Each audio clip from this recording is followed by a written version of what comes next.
Jackboy, matagal ka nang tinatawag ng Panginoon. Sabi ko sa'yo, huwag ka na sana mag-inip. Ano, akala mo, tangina mo? Tatatangina, ang dami kong problema, di makuha sa tawa. Kunin na lang sa dalaga, mga chikas lumalapit sa akin. Tinuturing ako na bida sa amin. Mga tauhan, dadasal para sa akin. Ang galing kahit demonyo ang tinuring nila sa akin. Grabe ka, ha ha, tangina. Kahit hindi mo pa kontrol, umaangas ka na boy. Jackboy, wala man lang awa sa kanilang sarili. Kanya-kanyang mga diskarte, kahit wala namang sinabi. Fuck you boy, kahit hindi ka maluto, nagbuka ka ng apoy boy. Fuck you boy. Mga bagay na di ko gusto sa mundo, tinatapon ko sa mabahong kwarto. O di kaya magbasa na lamang ng libro. Ang dami kong pera, wala lang yun no. Don't lock the door, dahil nandito na ako, naghihintay sa'yo.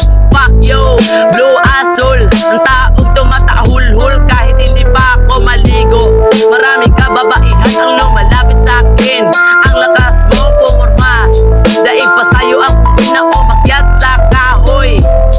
Hip hop na to boy, wag mong gawing unggoy. Mga braha mo na laging nakapusoy, may paymukaon na lakaong nitoy. Hawakan mo ang money, pangbili ng jersey, habang hawak mo ang kamay ng mga babae. Kumanta na kami, shit baby don't cry. Sabi ko sa kanya, wag kang umiyak. Pinilit ko ang aking itadyak, pero ano ang ginawa niya? Natatawa na siya pag ako na ang kumanta. Lero-lero ng sinta, meron ka bang sabihin sa akin? Gusto niya sa kanya. Kalaban ko, dahil ang dami ng mati sa ulo ko. Pwede bang bumasa na lamang ng libro? Wow, okay, swerte ko, she found me handsome, social, parang taga-Pangpang. Taga-Manila siya, pero hindi naramdam. Parang pakiramdam, ako'y nariramdam. Kahit hindi pa ko gusto, walang pakialam. Yeah.